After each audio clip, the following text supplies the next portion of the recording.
Olá!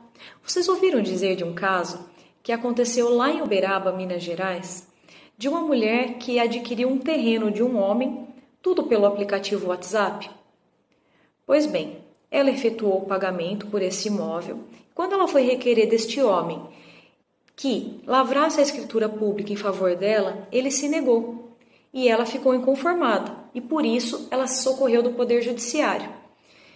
O Poder Judiciário, na sentença, reconheceu o quê? Condenou este homem a devolver para ela todo o valor que tinha sido pago pelo imóvel. O que a gente pode ver daqui claramente? Duas coisas. A primeira delas, até bem pouco tempo atrás, era impensável que alguém pudesse adquirir e mesmo comprovar que adquiriu um imóvel por um aplicativo de celular. E a segunda coisa é a respeito de um princípio de direito que se chama boa-fé objetiva. A boa-fé objetiva não é um princípio novo, tá? Ele tem origem no direito romano e ele também não está presente só no ordenamento jurídico brasileiro, mas também em outros lugares do mundo. Atualmente, ele está previsto expressamente no Código Civil, no artigo 422, que eu vou ler para vocês.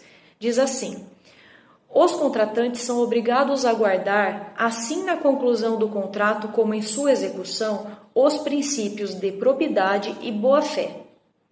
Vale lembrar que o Superior Tribunal de Justiça, ele já se manifestou no seguinte sentido, que esse princípio, boa-fé objetiva, deve também ser observado nas fases pré-contratual e pós-contratual.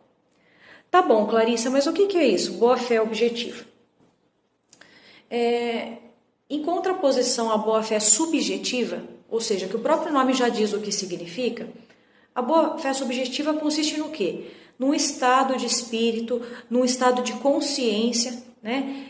De que aquela pessoa tinha efetivamente o conhecimento ou o desconhecimento de uma determinada situação e que ela agiu ou não com boa fé. Porém, a boa-fé objetiva é um estandarte jurídico, vamos dizer assim.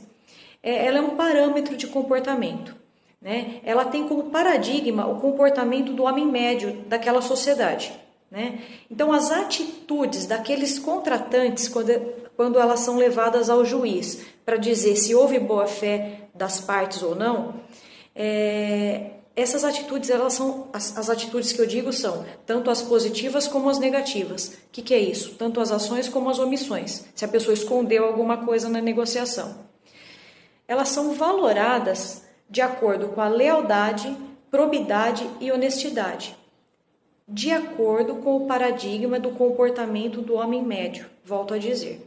Tá? Então, é um padrão de conduta que é visto, né? Ou seja, a pessoa deveria agir daquela maneira, né? Enfim, deste caso, voltando a esse caso de Minas Gerais, o que eu consigo enxergar? Consigo enxergar um desdobramento desse princípio da boa-fé objetiva, que é um outro princípio, chamado vedação do comportamento contraditório entre as partes.